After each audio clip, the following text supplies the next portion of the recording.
অস্ত্রী কার্যের প্রতি পূর্ণ সম্মান রেখে আমি শাকিরা পারভিনকে প্রথমে কথা বলতে বলবো। লেডিস ফার্স্ট, এটা আপনারা জানেন।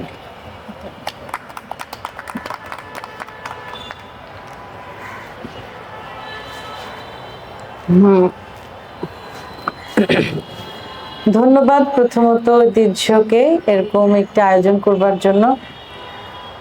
আমার কাছে ঐতিহ্য বুক কার্নিভাল 2025 এই বিষয়টি প্রথমত ভীষণ ভালো লেগেছে। বেশ কিছুদিন ধরে এটার কার্যক্রম দেখছি, আজকে স্বচক্ষে দেখবার সুযোগ হলো এবং আরো দেখব এবং বোঝার চেষ্টা করব। আমার কাছে এটি খুবই গোছানো, সাজানো এবং একটি দৃষ্টান্ত স্থাপন করবার মতন উদ্যোগ মনে হয়েছে। বাংলা একাডেমি প্রাঙ্গণে যে এরকম তাদের আলাদা ধরনের যেই শিশুদের জন্য যে ধরনের বই বা ধর্মভিত্তিক যে ধরনের বই জীবনী ভিত্তিক বা নোটবুকস বা মানে রচনার সংগ্রহ, বিভিন্ন ধরনের যেই তাদের দীর্ঘ কর্মযাত্রার যে সংগ্রহশালা, সেটিকে তারা খুব সুন্দর করে সাজিয়ে পাঠকের সামনে উপস্থাপন করেছে ভীষণ দৃষ্টিনন্দন ভাবে।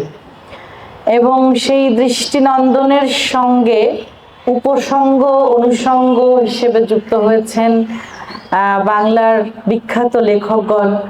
আমরা সকলের ছবি দেখতে পাচ্ছি, আমরা রবীন্দ্রনাথ ঠাকুরকে দেখতে পাচ্ছি, মধুসূদন দত্ত থেকে শুরু করে আল মাহমুদ থেকে শুরু করে আনিস সিদ্দিকী, প্রমথ চৌধুরী, আমরা সকলকে এমন করে দেখতে পাচ্ছি এবং তাদের ছবির নিচে একটি স্পট দেওয়া হয়েছে,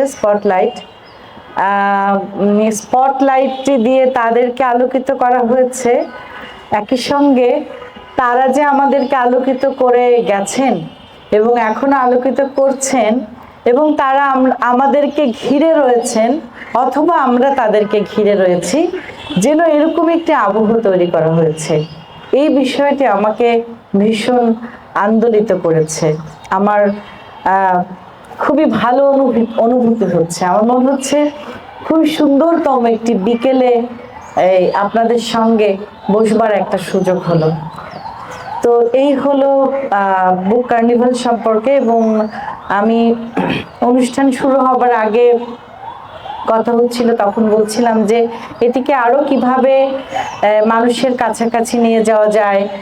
বিভিন্ন রাজনৈতিক সংগঠন, সাংস্কৃতিক সংগঠন, স্কুল, কলেজ, বিশ্ববিদ্যালয়, তাদেরকে এই ধরনের মেলার সঙ্গে কিভাবে সম্পৃক্ত করা যায় সেরকম বিষয় নিয়ে যদি কর্তৃপক্ষ ভাবেন, তাহলে হয়তো ভবিষ্যতে যেই এই ধরনের আয়োজনগুলো আরো বেশি দৃষ্টিনন্দনের সাথে তাদের যে পারপাসটি রয়েছে, যে উপলক্ষ্যটি রয়েছে, যে জ্ঞান ভান্ডার বা জ্ঞান ভিত্তিক সমাজ গঠনের যে অঙ্গীকার, সেটিকে সত্যিকার অর্থে সকল প্রজন্মের মধ্যে ছড়িয়ে দেওয়ার বা তাদেরকে একসঙ্গে জড়িয়ে নেবার যে আকাঙ্ক্ষা, সেটিকে পূর্ণাঙ্গ রূপ দেওয়ার না দিতে পারলেও একটা সেই পথে হাঁটবার একটা শক্ত যাত্রাটা আরো শক্ত হবে বলে আমি মনে করছি। তো এই গেল কার্নিভালের কথা। আর ধন্যবাদ জানাতে হয় কিনা জানি না, তবু আমি বলছি যে এই বছরই, এবছর বলতে এবছরই, হ্যাঁ, আমার প্রথম বই। কিন্তু প্রথম হলেও আমার কাছে আমার লেখালেখি জীবনের বেশ আমার কাছে নিজের কাছে থাকে না, আমার নিজের কাছে গুরুত্বপূর্ণ মনে হয় এই বইটি, অচিন উহু, যে বইটির প্রচ্ছদ এবং ফ্ল্যাপ লিখেছিলেন ধ্রুব এস, সম্মানিত ধ্রুবদা, আমাদের সবার শ্রদ্ধার পাত্র। তো আমি সেজন্য ধন্যবাদ জানাচ্ছি। একটা প্রশ্ন তো শেষ, রহমান। আমি না, আর কিভাবে লেখালেখিতে এলাম, এটা কিভাবে কিভাবে যেন চলে এসেছি আসলে, মানে আমি কোনোদিনই জানতাম না যে আমি লেখক। সঙ্গদোষে লেখালেখি আসলে রাখি সঙ্গদেশে লোহা কিন্তু ভাসে না, লোহা ডুবে যায়। হ্যাঁ, যে লেখালেখি করবার সে লেখালেখি করবেই। সে খাটের তলায় অন্ধকারে আলো জ্বেলেও লেখালেখি করবেন বেগম রোকেয়ার মতন।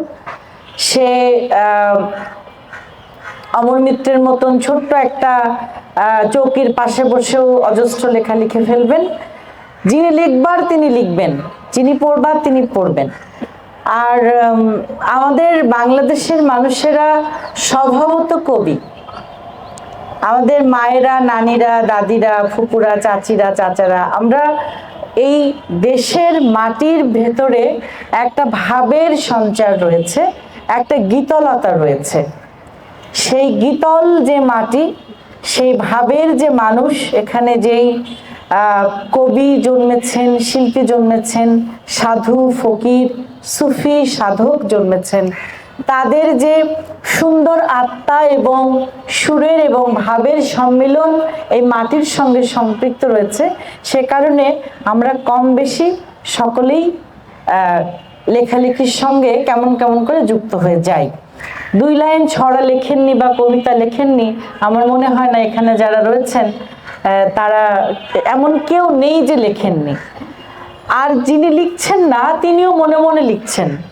কেমন, আপনি হয়তো বই লিখছেন না, কিন্তু আপনি তো আপনার গমের বীজটা অঙ্কুরিত কখন হচ্ছে, আপনার ধানের চারাটা কখন কতটুকু ভিজিয়ে রাখলে কতটুকু অঙ্কুরোদ্গম হচ্ছে, কোন মাটিতে আপনি ছড়াবেন, সেটাও কিন্তু আপনি কবিতার মতো করে বুনে যাচ্ছেন, লিখে যাচ্ছেন।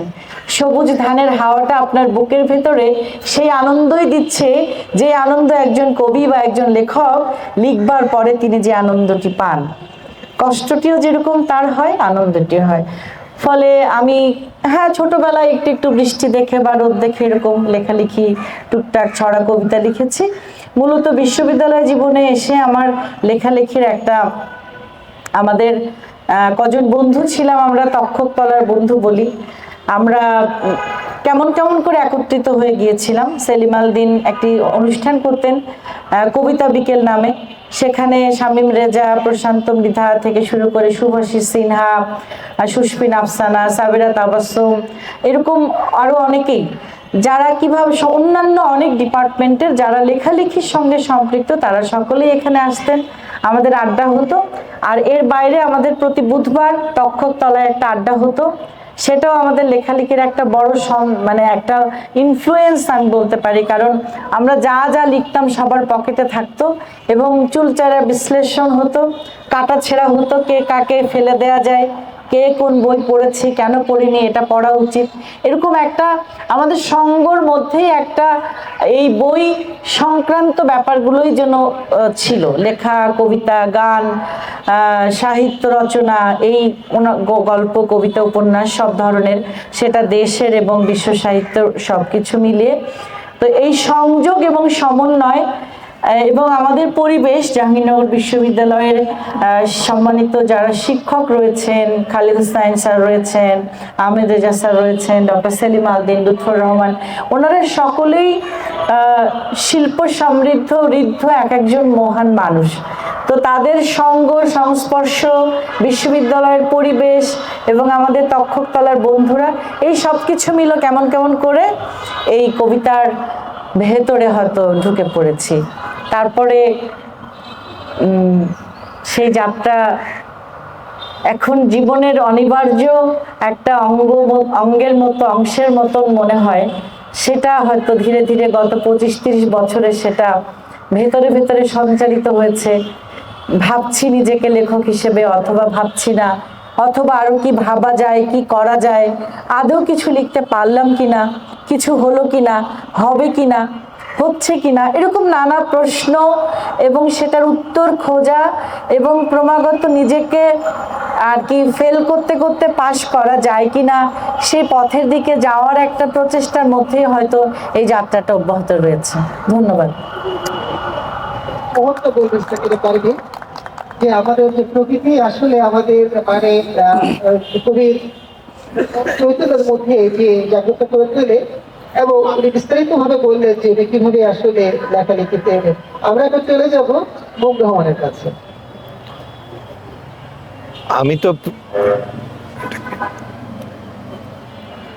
আমি তো প্রাচীন লোক, প্রায় মুজাফফরের বয়সী, তো সেই প্রাচীন গন্ধটা পাচ্ছি এখানে এসে। এখানে সেই রকম প্রাচীন কেউ নেই, থাকলে আপনারা হয়তো শুনেছেন বা পড়েছেন যে একসময় এই বাংলা একাডেমি এইটুক জায়গার ভিতরেই বইমেলাটা হতো, এবং এরকম ছোট ছোট দোকান হতো, কখনো দোকানও হতো না, টেবিল দিয়ে কয়েকটা বই নিয়ে বসতো, আবার বাইরে মাদুর টাদুর নিয়ে বই বসানো, সেই রকম একটা ঘরোয়া পরিবেশ ছিল। মানে বইমেলার যে একটা কৌমার্য, একটা নিজস্ব সৌন্দর্য, মানে এখানে যেমন খুব বেশি লোকজন নেই, তাই না? ভিড়, যেমন কালকের একটা প্রোগ্রামে আমি আমন্ত্রিত ছিলাম, তো আমি শেষ মুহূর্তে মানে তৈরি হয়ে আমি আর আসিনি, ভয়ে আসিনি, কারণ আমার মনে হলো যে অনেক ভিড় হচ্ছে এখানে। তা আমার ভিড় ভাড়টা একটু ভয় লাগে, কারণ আমার কাছে মনে হয় যে যে কোনো একটা জিনিস একটু কম হলো, 1-to-1 হলো, সেইটাই আছে। তো ঐতিহ্য আর 25 বছরের সঙ্গে আমি কোনো না কোনোভাবে জড়িত। কারণ হচ্ছে একদম প্রথম দিকে যখন ওরা কাজ শুরু করে তখন থেকে নাইমের সঙ্গে আমার কথাবার্তা, আলাপ পরিচয়, নানান পরিকল্পনা। এমনকি এই যে রজত জয়ন্তী, আমার একটা ইচ্ছে ছিল এরকমের যে 25 বছরে 25টা বই, একটা সেট তৈরি করা আমার নিজের সম্পাদনায় অথবা আমার রচনায়। তো সেটা যে কোনো টেকনিক্যাল কারণে হোক হয়নি, কিন্তু আমি আজকে প্রথম এসেছি এবং আমার খুবই ভালো লাগছে যে একটা ঘরোয়া ছোট কিছু বেদুইনদের তাঁবুর মতো হোক কিছু, আবার কিছুটা কুঁড়ে ঘর, আবার কিছুটা মানে দেশি বিদেশি ভঙ্গি মিলিয়ে একটা ফিউশন তৈরি করা হয়েছে, সঙ্গে লেখকদের ছবি মিলিয়ে। এবং আমার জন্য আরো ভালো হয়েছে এই কারণে যে প্রচুর ডিসকাউন্ট বইয়ের, প্রচুর, মানে প্রায় কোনো বইয়ের 70% ডিসকাউন্ট, ফলে সস্তায় বই কেনার একটা জায়গা। ভিড় আমি শুনেছি অস্ট্রিকার্যের কাছে যে গতকাল ভালো ভিড় হয়েছে, তার মানে আমি ধরেই নিচ্ছি যে যেহেতু ঐতিহ্য প্রচার করেছে, আজকে মৌম থাকবে শাকিরার সঙ্গে, সেহেতু লোকজন আর আসেনি। শুধু শাকিরাকে ডাকলে হয়তো ভিড়টা হতো, আমার কারণে হয়তো অনেক লোক আসেনি, বা যারা এসছে চলেও গেছে অনেকে। আমি 2-4 জনকে জানি যে আমাকে দেখেই চলে গেছে। তো ঐতিহ্যকে অভিনন্দন, শুভেচ্ছা তাদের রজত জয়ন্তীতে, 25তম জয়ন্তীতে। আর অস্ট্রিক যে প্রশ্নটা করলেন, যে এই প্রশ্নটা আমার কাছে খুব হাসির লাগে আর কি। অধিকাংশ লোক এই প্রশ্নটা কেন জানি করে, মানে ইন্টারভিউ নেওয়ার বোধহয় কিছু মুখস্থ প্রশ্ন থাকে, লেখালেখিতে কিভাবে এলেন। তা আমার কাছে মনে হয় যে প্রশ্নটা এরকম হয়ে যায়, প্রেমে কিভাবে পড়লেন, ওর প্রেমে কিভাবে পড়লেন। আমি বসতে গিয়েছিলাম, হ্যাঁ আমি বসতে গিয়েছিলাম, সে চেয়ারটা টান দিল, আমি পড়ে গেলাম, জায়গায় ব্যথা পেলাম, তারপর ওর দিকে তাকালাম, ওর ভিতরে একটু অনুশোচনা, আবার একটু মুচকি হাসি, আমি ওর প্রেমে পড়ে গেলাম। এটা তো বাংলা সিনেমা হয়ে গেল। এটা বাংলা সিনেমা হয়ে গেল। বাংলা সিনেমায় এরকম দৃশ্য কোথাও নাই যে নায়ক চেয়ারে বসতে যাবে, নায়িকা চেয়ার টান দিয়েছে, ধপাস করে পড়ে গেছে। সে সিনেমার লোক, হয়তো এরকম সিনেমা আছে আমি জানি না। তো যাই হোক, মানে অ্যাপার্ট ফ্রম জোক, লেখালেখিতে আসলে কেউ আসে না। মানে কাউকে যদি প্রশ্ন করা হয় ছবি আঁকায় কিভাবে এলেন, গান গাওয়ায় কিভাবে, আসলে আমরা সবাই কেউ না কেউ লিখতে থাকি। লিখতে লিখতে একটা সময় মনে হয় যে ওইটাই বোধ হয় আমার পথ। গাইতে গাইতে যেমন অনেকে বুঝে ফেলে, তারপর ওই গান নিয়ে সে চর্চা, ওইটা নিয়েই কি বলবো প্রাতিষ্ঠানিক শিক্ষা নানান কিছু করে। নাটক নিয়েও তাই, যে কাউকে যদি জিজ্ঞেস করে নাটক কিভাবে, শুরুটা আসলে এক ধরনের ভেতরের কোন একটা কিছু থেকে হয়ে যায়, এবং সেটা আমরা জানি না। ওই প্রেমে পড়ার মতে এক একজনের ধাঁচ এক এক রকম থাকে, তাই মানে কেউ খেতে ভালোবাসে, কেউ নাচতে ভালোবাসে, কেউ গাইতে ভালোবাসে, কেউ আঁকতে ভালোবাসে, কেউ হয়তো খেলতে ভালোবাসে। তো এই যে ভালোবাসা, ওই যে প্রেমটা, ওটা হয়ে যায় কোনো একটা অকারণ কারণে, ওটা হয়ে যায়। তো ওটা হয়ে গেলে ওই হয়ে যাওয়াটা আমার মনে হয় যে অ্যালার্জির মতো, চুলকানির মতো। তো চুলকালে না চুলকে থাকা যায় না। তা আমার যদি একটা বইও প্রকাশ না হয়, আমার যদি কোনো বই কোনোদিন প্রকাশ না হতো, আমার লেখা আমি লিখে যেতাম। যেমন আমি আমার ঐতিহ্যে আমার 6টা বই করেছে। হ্যাঁ, তো অনেকেরই আছে হয়তো সারা জীবনে 6টা বই লেখে, কারণ তারা তো ক্লাসিক লেখে বা মহান সাহিত্য রচনা করে। আমি যেহেতু ওই যে চুলকানি মতো করে লিখি, তা আমার হয়ে যায় আর কি, একটা প্রকাশনের থেকে 6টা 7টা 8টা বই, কোনো কোনো পাবলিকেশন থেকে 10টা 12টা বই, তা আমার প্রচুর হয়। এইটা আরেকটা জিনিস যে আমি রুটিন করে লিখি। আমি ঘুম থেকে সকালে উঠে লিখে টিকে তারপর নাস্তা খাই। আর আরেকটা কারণ হতে পারে আমার লেখালেখিতে কেন এলেনের চেয়ে কেন টিকে গেলেন, মানে আমি এইটা আমার কাছে গুরুত্বপূর্ণ। আসে কিন্তু অনেকেই, যে প্রেম যেমন ওই ও প্রেম করলো টেকে না শেষ পর্যন্ত, হ্যাঁ ভেঙে যায়। হ্যাঁ, তা আমরা প্রেম করেছি, বিয়ে করেছি, তো মোটামুটি টিকে গেছে বলা যায় আর কি। তেমন লেখাটাও টিকে গেছে। কেন টিকলো? সেইটার কারণ হচ্ছে ঐতিহ্যের মতো পাবলিকেশনগুলো, এই যে বইগুলো তারা করে, এই যে তারা আমাদের সামনে লোভনীয় প্যাকেজগুলো দেয়, এই শরৎচন্দ্র, বঙ্কিম চট্টোপাধ্যায়, আল মাহমুদ, সৈয়দ শামসুল হক, এদের যে তাবৎ লেখালেখি, এটা আমরা যখন পড়ি, পড়তে পড়তে মনে হয় আরে কিন্তু আমারও একটা কথা বলার ছিল। আপনাদের যেরকম কথা শুনতে শুনতে মনে হয় না, এই লোকটা যেটা বলতেছে আমার কিন্তু একটা কথা আছে, আমরা বলি ভাই থামেন, আমার একটা কথা আছে। তা আমার লেখালেখিতে আসাটা বোধ হয় থামেন একটা কথা আছে, রবীন্দ্রনাথের কোনো কথা শুনে বা নজরুলের বা জীবনানন্দের, আমাদের সময় তো এগুলোই খুব অ্যাভেলেবল বই ছিল, মানে সত্যিকার অর্থে আমরা চাইলেও আনিস সিদ্দিকীর বই পেতাম না, মানে সারা বাংলাদেশ খুঁজলেও হয়তো হাতের কাছে আনিস সিদ্দিকীর বই পাওয়া যেত না। আজকে পাওয়া যাচ্ছে। আবুল হাসানের বই কোন লাইব্রেরিতে রাখতো? এখনো লাইব্রেরিগুলোতে খুঁজলে শাকিরা পারভীনের বই কোন লাইব্রেরিতে রাখে, মোম রহমানের বই কোন লাইব্রেরিতে রাখে? কারণ তারা তো আসলে এই অ্যাটমিক হ্যাবিট, এলিক শেফাক, তারপরে পাওলো কোয়েলো, অ্যালকেমিস্ট, অর্থাৎ যেই বইটা বাজারে খুব চলে, হ্যাঁ, বাজারের খুব বিখ্যাত লেখকদের কিছু বিখ্যাত বই, এইটা দিয়ে তারা, কারণ তাদের র্যাকটার একটা দাম আছে, দোকান ভাড়া আছে। তো এখন মোমের বই সারা বছরে 10 কপি বিক্রি করে তার তো ব্যবসাটা চলবে না। কিন্তু যেটা চলবে সেটা হলো ওই যে একটা খুঁজে বই তুলেছি, আনিস চৌধুরীর অ্যালবাম, কিংবা রাজা যায় রাজা আসে আবুল হাসানের, পড়ার পর মনে হচ্ছে আরে আমি তো একটু বলতে পারি, ওনার মতো হয়তো কবিতায় বলতে পারলাম না, শাকিরের মতো কবিতা লিখতে পারলাম না, কিন্তু আমি তো আমার মতো করে একটু লিখতে পারি। তো ওইভাবে চলে এসছি,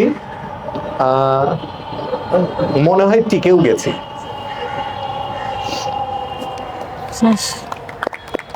টিকে গেছি ওই অর্থে যে মানে ভালো করছি বা আছি বা বড় লেখক হয়ে গেছি বা লেখকই হয়ে গেছি এরকম না, টিকে গেছি বলছি যে মানে এখান থেকে চর লাথি ঝাঁটা পেটা করলেও যাব না, থাকবো।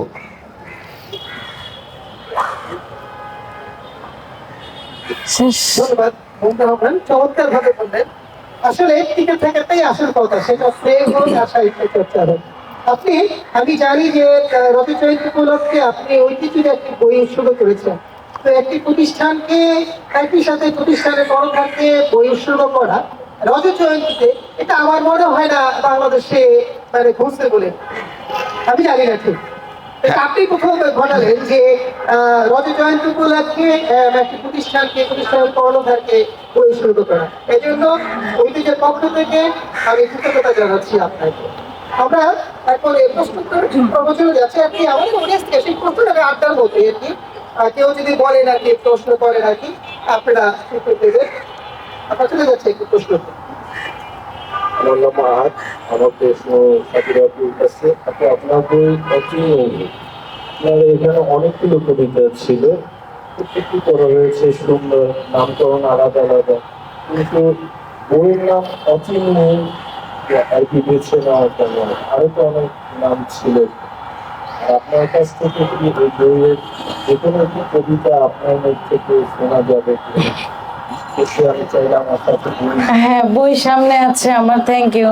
প্রথমত যখন আপনি তো এখনো বিয়ে শাদী করেননি, তাই না? করবেন, অনেকে আছেন যারা করেছেন। করেন না। যখন একটি সন্তানের নাম রাখা হয় তখন আমরা কি করি? প্রথমে কোরআন শরীফটা নেই, তাই না? বা হাদিসের বই নেই, বা আরবি বই নেই, বা ফার্সি বা বাংলা অভিশাপ নেই, নিয়ে যত সুন্দর নাম আছে খুঁজে বের করি না? ঠিক বলেছি আমি? ওখান থেকে সব থেকে অর্থপূর্ণ যেটা, সব থেকে যেটা মায়াবী লাগে, সুন্দর লাগে, সেরকম একটা নাম আপনি আপনার সন্তানের জন্য বেছে নেন, তাই তো? এখন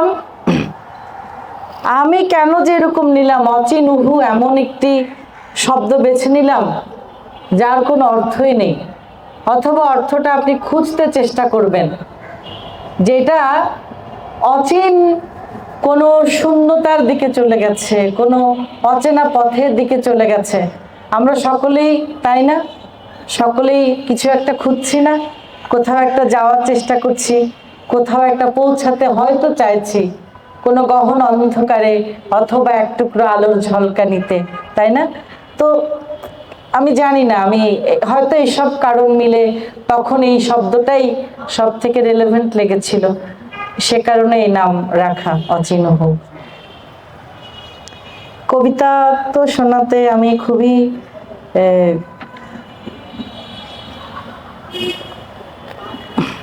খুশি, মানে আনন্দিত হই কেউ কবিতা পড়ার কথা বললে। Thank you.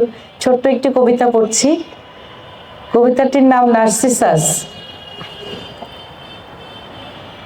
যখন তিনিও নার্সিসাস, যখন তিনিও তার আরশিতে রাখেন অবয়ব, তখন যদি অন্য কেউ তাকে দেখে ফেলে, সেজন্য তিনি তা গোপন করেন না, বরঞ্চ একটি প্রজাপতির ডানা বানাতে বানাতে মাতোয়ারা হন গোপন সহবতে। আর স্বল্প সফর শেষ হওয়া মাত্রই অসীমের পথে যাত্রা করেন তিনি, আত্মগীতির প্রেমে যেমন কারবাজিও। ধন্যবাদ। ধন্যবাদ শাকিরা পারভীন। আমরা আরেকটি প্রশ্নের দিকে যাচ্ছি। শুভ সন্ধ্যা, আমি আফিয়া রহমান। আমি কবিতা পড়ি। আপনার কবিতার বই বের হয়েছে, আমার যদি ওই কবিতা পড়া হয়নি, আজকে আমি অবশ্যই বইটা নিয়ে যাব। আর আরেকটা বিষয় বলে রাখতে চাই, ফেসবুকের কল্যাণে আমি জনাব মোম রহমান এবং শাকিরা পারভীনকে চিনি। আমি জানি আপনি খুব ভালো গান করেন, কিন্তু এটা যুগল আড্ডা, নিশ্চয়ই কবিতার বাইরে আমরা আপনার কাছ থেকে 2 লাইন গান শুনতে পারবো।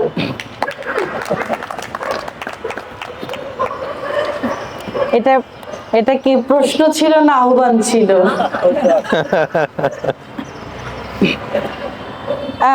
আমার কাছে কবিতা গান একই বিষয় মনে হয়, সবই সংযোগ, সবই আমরা একটা মাধ্যম, যেটার মাধ্যমে আমরা কোনো না কোনো কিছুর সাথে সংযোগ তৈরি করার চেষ্টা করি। আমি তো দেখছি ওই বাদামের পাতা, লাল পাতাগুলোকে অনেক ভালোবাসি, ওরাও নিশ্চয়ই আমাকে বাসে। আমি তো দেখি দূরের চিল উড়ে যায়, ওর দিকে তাকাই, ও নিশ্চয়ই তাহলে তাকাই, এরকম সংযোগ। তো যাই হোক, আমি 2 লাইন যেহেতু বলেছেন 2 লাইনই করছি। আমি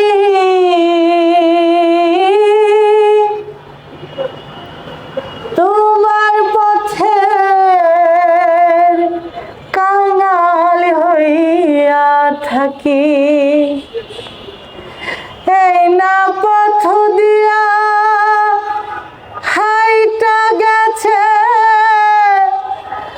আমার ময়না পাখি, আমি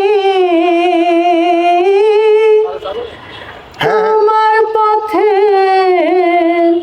কাঙাল হইয়া থাকি। চিনি ছাড়া শেষ 2টা লাইন। এটা কত শত চিনি খায় পথে না। তোমায় পথচারী খোঁজে, তামাম জগৎ তোমায় জানি কতটুকু বুঝে, একবার ফিরিয়া তাকাও। এই না পথ দিয়ে আওয়ার কোনো সময় যদি পাও, এই না পথ দিয়ে আওয়ার কোনো সময় নাহি পাও, এই না পথ দিয়ে আসো যদি জীবন পাইতা রাখি, আমার মরণ পাইতা রাখি, আমি তোমার পথের কাঙাল হইয়া পাখি। চমৎকার চমৎকার। আমরা এখন একটু মুখ ভ্রমণের দিকে যাচ্ছি। হ্যাঁ, এদিকে কেউ আসছে না তো।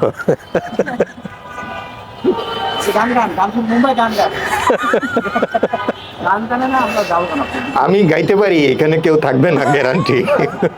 মুম্বাই, আপনি তো চলচ্চিত্র নিয়ে অনেক অনেক বই লিখেছেন।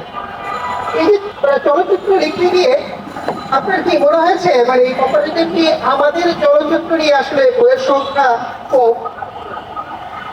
আমাদের সবকিছু নিয়েই বইয়ের সংখ্যা কম। বাংলা ভাষায় খুব বেশি যে বই লেখা হয়েছে এরকম নয়। এমন অনেক বিষয় আছে যেগুলো এখন পর্যন্ত একটি বইও লেখা হয়নি, এমন অসংখ্য বিষয় আছে। সহজ কথা বলি, ধরুন আমরা পাখি পুষি বা এই যে অ্যাকুরিয়ামে মাছ পুষি, ধরুন আমি বনসাই করতে চাই, আমি ইকেবানা ফুল দিয়ে সজ্জা করতে চাই একটা, বা এই যে আমরা একটা ইভেন্ট করেছি, একটা ইভেন্ট ম্যানেজমেন্ট, এরকম কোনো বিষয়েই আমাদের বইপত্র নাই। বইপত্রের অভাব প্রতিটা ক্ষেত্রেই আমাদের আছে। তুলনায় বরং শিল্পচর্চার নানান বিষয়ের তুলনায় চলচ্চিত্র নিয়ে তাও কিছু বইপত্র আছে। আমি তো করেছি, আমার 8টা বই আছে ফিল্মের উপরে। আমার আগে পরে আরো অনেকেই, আমাদের রুদ্র বই এখান থেকেও হয়েছে অনেক। আমাদের বিধান রিভিউ, সে তো চলচ্চিত্র বোদ্ধা হয়ে উঠছে। তো অনেক চলচ্চিত্র নিয়ে যথেষ্ট বই আছে আমি মনে করি। চমৎকার একটা দিকে যাচ্ছি।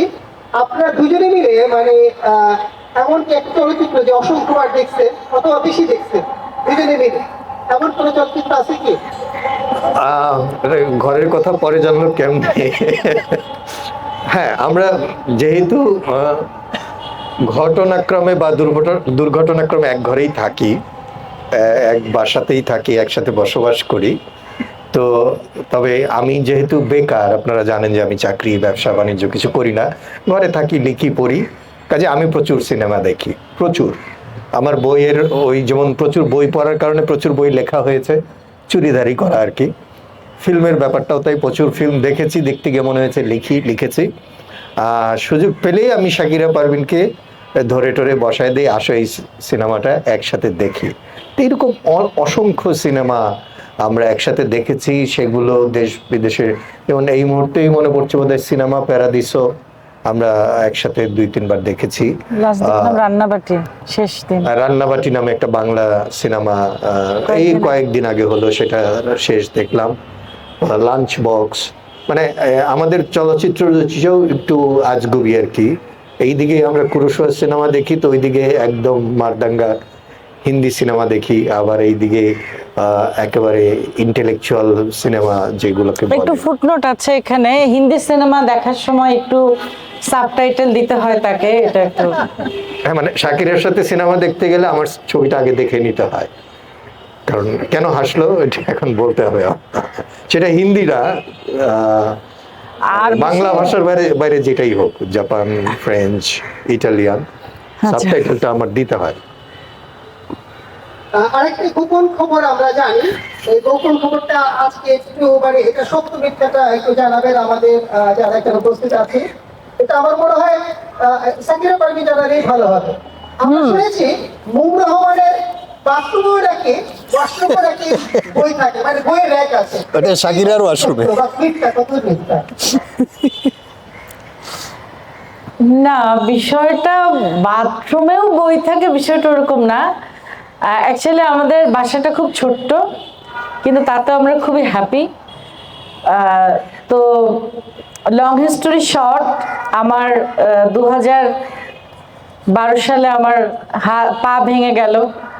তো তখন, আচ্ছা লম্বা স্টোরি না বলি, এনিওয়ে বাথরুমের বই বুকসেলফ আছে, দ্যাটস ট্রু। যে ওয়াশরুমের যতটুকু জায়গা কাজে লাগে না, ধরেন একটা ওয়াশরুমে আপনি অন্যান্য কাজ, সব ওয়াশরুমে হয়তো আপনি গোসল বার দরকার নেই, তো এটা বেসিনের সাইড দিয়ে একটু কর্নার আছে, পেছনে একটু জায়গা আছে, তো চিন্তা করলো যে এই জায়গাগুলোকে তো কাজে লাগানো যেতে পারে। অ্যান্ড এটা কমপ্লিটলি তার প্ল্যানিং এবং সেরকম করেই রাখা আছে। অ্যান্ড এটা অদ্ভুত, এটা খুব সুন্দর। এবং অনেকে এটা দেখেন বারান্দায়, কোনায়, এখানে ওখানে, মানে যেই জায়গাটুকু প্রয়োজন নাই, অপ্রয়োজনীয়। আমাদের ওরকম কোনো ফার্নিচারটার নাই, বাসায় গেলে খুব একটা বসতেও দিতে পারবো না, সোফা নেই, ড্রয়িং টেবিল নাই, ডাইনিং টেবিল নাই, কি যেন কি কি থাকে না, তো ওই যাই আছে কিছু বই দিয়েই সব, ফলে যেখানে যতটুকু জায়গা পাওয়া গেছে বা আছে সেটাকে ওভাবেই ম্যানেজমেন্ট করা হয়েছে। আরো জায়গা পেলে আরো করব। না, এখানে আমি কি একটু বলতে পারি? অবশ্যই। যদিও শাকিরের প্রশ্ন, মানে এই জিনিসটা শুরু হয়েছে সমকাল বলে একটা পত্রিকার একটা ছেলে আমার বাসায় এসে একটা রিপোর্ট করলো, হ্যাঁ, সেটার লাখ লাখ ভিউ হলো। তো সেইখানে সে আমাদের সংবাদ মাধ্যম সম্পর্কে তো আপনাদের ধারণা আছেই, সে হেডিংটা এরকম দিয়েছিল যে ওয়াশরুমেও বই, ভাবটা এরকম। এবং সেইখানে আমি দেখলাম শত শত লোক আমাকে গালিগালাজ করে আমার 14 গোষ্ঠী উদ্ধার করে ফেললো, যে আমার মতো ইতর লোক, নোংরা লুচির লোক আর হয় না, যে বইয়ের মতো একটা বিদ্যা শিক্ষার জিনিস এটা ওয়াশরুমে। তো যেহেতু প্রশ্নটা এসছে, আমি সুযোগ নিচ্ছি এটা ব্যাখ্যাটা দেওয়ার। কেউ যদি এটা শোনে, এই ব্যাখ্যাটা তো আমি ওখানে জনে জনে গিয়ে দিতে চাই না, আর অনলাইনে আমি জনে জনে উত্তর দেইও না। শুধুমাত্র খুব সুন্দরী হলে হয়তো জনে জনে গিয়ে একটু কমেন্ট করে আসি। তো যাই হোক, বিষয়টা হলো যে ওয়াশরুম বলতেই আমরা যে একটা নোংরা কনসেপ্ট আমাদের আছে, যেটা আমরা আমাদের ওয়াশরুমগুলোতে, বিশেষ করে পাবলিক টয়লেটগুলোতে যাই, বা আমরা বিশেষ করে পুরুষকুল, আমরা আমাদের পুরো দেশটাকে যেভাবে যেখানে খুশি দাঁড়িয়ে ওয়াশরুম বানিয়ে ফেলি, তা আমি ওয়াশরুম ওইরকম মনে করি না আর কি। আমি মনে করি যে আমার কিচেন, আমার ওয়াশরুম, আমার বারান্দা, এগুলো আমার জীবনযাপনের অংশ। আর বই যেহেতু আমার জীবনের অন্যতম অংশ, আমি জীবনে যতটুকু যা উপার্জন করেছি বই কিনেই সেটা খরচ করি। তো আমার মনে হলো যে এই জায়গাগুলো নষ্ট না করি, আর এই যে বই থাকলো, বই থাকার অজুহাতে আমার ওয়াশরুমটাও আরো গোছানো, পরিষ্কার। আমি যেমন ভেজা ওয়াশরুম খুব অপছন্দ করি। It must be dry and neat and clean and fresh. ওয়াশরুমে একটু ময়লা জমক এটা আমি চাই না। তো অনেকে আছে না যে কালো জামা পরে, কেন পরে ময়লাটা বোঝা যাবে না। আমার নীতিটা উল্টো, আমি সাদা পরবো, আমি ব্রাইট কালার পাবো, আপনাকে মিন করিনি। তো অনেকের কথা বলেছি আর কি। হ্যাঁ, মানে আমার কথা হচ্ছে যাতে করে ন্যূনতম ময়লাটাও সবার আগে চোখে পড়ে। আমরা খেয়াল করুন যে আমরা বাসা বাড়িতেও যদি এটা কিছু, আপনি একটা দরজা সাদা রং করতে চান, দেয়াল, আমার মা তখন বললো যে এইটা সাদা করলে তো ময়লা দেখা যাবে, আমাকে সেই জন্যই তো সাদা করা, ময়লাটা লুকিয়ে রাখা নয়। কাজে ওয়াশরুম বলতে ঠিক যে কনসেপ্টটা আছে ওইটা আমার ভেতরে নাই। আমি ওয়াশরুমকেও মানে, এবং আমি একটা দীর্ঘ সময় হয়তো দেখা গেল ওয়াশরুমে বসে বই লিটারেলি আমি পড়ি, একটা ওই স্বাস্থ্যের জন্য ক্ষতিকর জিনিস খাই, এইরকম আর কি। হিন্দুকে যাই বলুক না কেন, আসলে বইয়ের প্রতি যে আপনাদের প্রেম, আসলে এই জিনিসটাই আসলে সত্য হয়ে উঠছে আর কি। তো আমরা আমাদের যেহেতু মানে সময়ও খুব কম, আমরা ঠিক সন্ধ্যার আজান দিয়ে সাথে সাথে এই অনুষ্ঠানটা শেষ করব। আমরা শেষ প্রশ্নের দিকে যাচ্ছি। আমাদের এখানে উপস্থিত হয়েছেন আমাদের এই সময়কার অন্যতম শক্তিশালী গল্পকার মোজাফফের হোসেন। আমি মোজাফফের হোসেন। আচ্ছা, মুম্বাই বাসা ব্যবহার কথা হচ্ছে, আমি তো প্রথমবার গেলাম আপনার বাসায়, তো আমি জানি বাথরুমে বই আছে। আমার খুব আগে নিজের খুব দ্বিধা ছিল, তাড়াতাড়ি বাথরুমে গেলাম, আমার বইটা আছে কিনা রাখছি না, রাখেনি। তবে খুব বিখ্যাত বড় সাহস পাইনি মোজাফফর পরে বলবে যে কি আমার বই ওয়াশরুমে। তো আমি মুম্বাইকে বের হয়ে বললাম যে আপনি তো বাসায় প্রচুর বই রাখেন। আসলে আমাদের লেখকদের মধ্যে মুম্বাইয়ের বই সংখ্যাটা সেটা না, আমি বলবো তো সারাই বই ছিল, বিভিন্ন বিষয়ে বই আছে। এবং তিনি বোঝা যায় যে তিনি জ্ঞানের ক্ষেত্রে এখনো নিশ্চিত হতে পারেন কোনটা আরো করবেন, একটা সংকট আছে। তা বললাম যে আপনার যদি সাহস থাকে, বই তো অনেক আছে, দুটা বউ রেখে দেখেন ওয়াশরুমে কে বউ রাখে? আচ্ছা, এটা তো তোমরা শুরু করো, আমরা অনুপ্রাণিত হব। তাকে রাখছেন তিনি, আমি বউ বলি না, আপনার তো ফ্রেন্ড, আমাদেরও ফ্রেন্ড। না, আমি এই জন্য মানে নিজের বউকে পরের বউয়ের মতো ভালোবাসি, আর পরের বউকে নিজের বউয়ের মতো সম্মান করি। আমরা খুব এনজয় করি আমাদের আপনাদের দুজনকে যোগ নেক্সট জেনারেশন মুম্বাই এবং পরে যারা এসেছে, তারা একজন লেখকের জীবন কেমন হয়, মানে আজকে আমি মুম্বাই যে কথাগুলো বলা হয় না, যে আমাদের সামনে তো নানান রকম বাধা, ধরুন আমার নেগেটিভিটি অনেক বেশি সোসাইটিতে, কেন লেখক, কেন লিখতে আছে, এবং লিখতে এসেও আমাদের নানান দিকে আমরা ডিফোকাস হয়ে যাই, নানান দিকে চলে যায় আমাদের ডিস্ট্রাকশন। এই সুযোগগুলো সোসাইটিতে নানানভাবে আছে। কিন্তু যদি আমরা একজন মানুষকে দেখি, যে একজন মানুষকে স্টাডি হিসেবে দেখি, যে মুম্বাই তার জীবনে লিখবেন বলে একটা পথ নির্বাচন করেছেন এবং তার জন্য অনেকগুলো পথ তার সামনে ছিল, তিনি সেটা হেঁটে চলে সেসব পথে। শাকিরা আপাও তাই, যে দুজনই আবার শেষ পর্যন্ত তারা একটা পথে দেখে। এবং তখন তারা মনে হয় যে জীবনে অর্জন বলতে আমরা যেটা বলি টিপিক্যালি, আসলে এই অর্জন না, অর্জন হচ্ছে তার মতো করে তার জায়গাটা তৈরি করা এবং অনেকগুলো বই নিয়ে। এবং আমার বিশ্বাস মুম্বাই অনেক জায়গায় যান ঘুরে, এন্ড অফ দ্য ডে তার যে ঘরটায় যখন এসে বসে, তিনি আমার মনে হয় যে এইটা একটা হ্যাভেন লিখে দিই, যে না আমি আমার জায়গায় আছি, একটা স্যাটিসফ্যাকশন আমি যেটা করি দুজনের ক্ষেত্রে। এইটা যখন আমরা তাদের জীবনে যাই, যখন আমরা তাদের কিছুটা অংশ শেয়ার করি, আমরা এই জিনিসটা, তখন মনে হয় যে না আমরাও বোধ হয় ওইভাবে থাকতে পারি, ওই পথে যেতে পারি। এই এনকারেজমেন্টটা তাদের পক্ষ থেকে আছে। তো প্রশ্নের কথা হচ্ছিল, প্রশ্ন কমেন্ট না করে প্রশ্ন যায় যে আমার জানার ইচ্ছা যে আমরাও যখন ব্যক্তিগতভাবে গল্প লিখি, যে হয়তো আমার ওয়াইফ সাইকি, কিন্তু দেখা যাবে তাকে আমি শেয়ার করি, মোস্ট অফ দ্য স্টোরি হয়তো 5 বছর। এবং অনেক সময় দেখা যায় যে সে একটা এমন কমেন্ট করে, সেই ভিত্তিতে মনটা খুব খারাপ হয়েছে, পরে দেখা যায় গল্পটা হয়তো আমি আর কোথাও প্রকাশই করলাম না। প্রথম দিকে হয়তো তার সাথে প্রতিবাদ করলাম যে বুঝবে না, কিছুই বুঝবে না, পরে দেখা গেলে না সিরিয়াস রাইট। তো দেখা এই ক্ষেত্রে অনেক ক্ষেত্রে এরকম ঘটে। এবং অনেক কথা হয়তো ফেসবুকে লিখলাম, বললো এটা আমার মোটামুটি করে করাই পেতাম। তো আপনারা যেহেতু রাইটার দুজন, এটা অন্যভাবে হতে পারে, যে নানান কাজে নানান কমপ্লেক্সিটি কাজ করতে পারে। এবং একজন কবি হলেও মুম্বাইও কবিও আবার কবিতার মধ্যে ফিকশনও লেখেন, এটা ধরনের ফিকশন থাকে।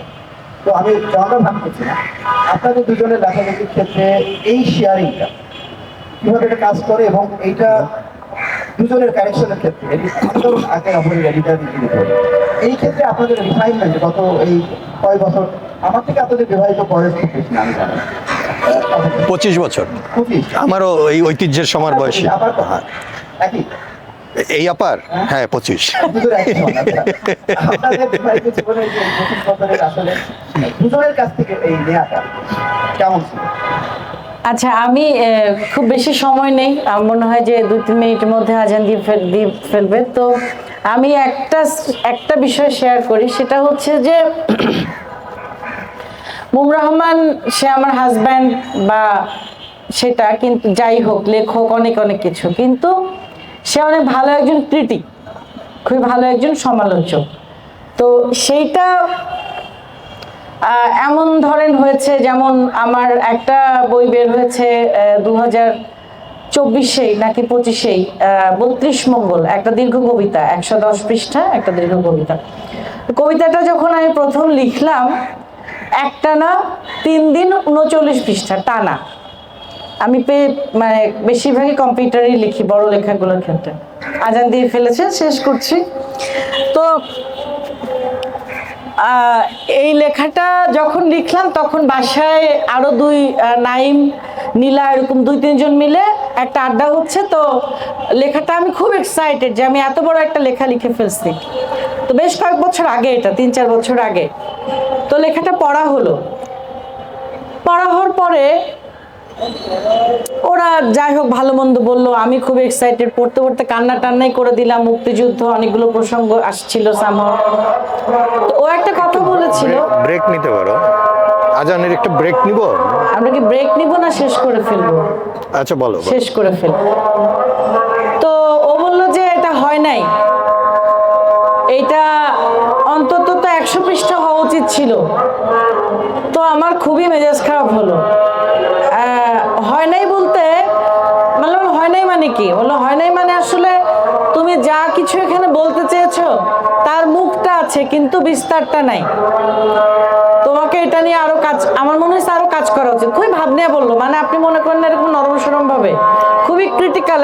যখন সে ক্রিটিক্যালি বলে, is very much critical, and like it also. তো ওই বলাটা কিন্তু আমাকে একটা ভাবনার মধ্যে ফেলে দিল। অ্যান্ড ফাইনালি আমি কিন্তু ওই পাণ্ডুলিপিটা নিয়ে 2 বছর বসে থাকলাম। দেন আমি কাজ করলাম নতুন করে, যখন আমি আবার ওটার মধ্যে ঢুকলাম, কাজ করলাম, ওই ভাবনায় থাকলাম। 6 মান্থ ধরে পরে কাজটা শেষ হয়, অ্যান্ড ওটা কিন্তু 100 ক্রস করলো পেজ। তো এই আমার যেটা এই জায়গাটাতে আমি অনেক গ্রেটফুল, যে এই যে ক্রিটিক্যালি অ্যাপ্রোচটা বলা, ভালো হলে ভালোই বলবে, আমার কোনো লেখা বা কোনো গান খারাপ হলে খারাপই বলবে, ভালো হলে ভালোই বলবে। এখানে কোনো হাজব্যান্ড হিসেবে কোনো ছাড় দিবে না, এটা আমার কাছে খুবই ভালো লাগে। ধন্যবাদ, আমার পক্ষের বলা শেষ। ওম ভাই কি কিছু বলবেন? আমরা 1 মিনিট বিরতি নেই, আজানটা শেষ হোক, একটু সম্মান দেখ। না, আমাদের চলে যাবে, এই জন্য আর কি বলে ফেলছি। না, এটা 30 সেকেন্ড লাগবে।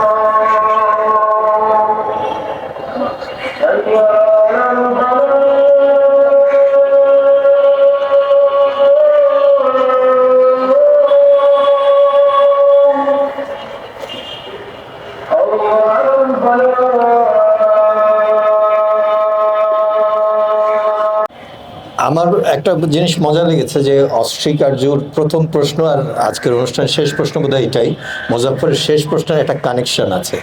দুটাই লেখালেখি মানে আমি কিভাবে লেখক হয়ে উঠলাম। তো সেইখানে শুরুতে যে কথা বলেছিলাম তার একটা শূন্যস্থান ছিল, এইটা পূরণ করে দেই।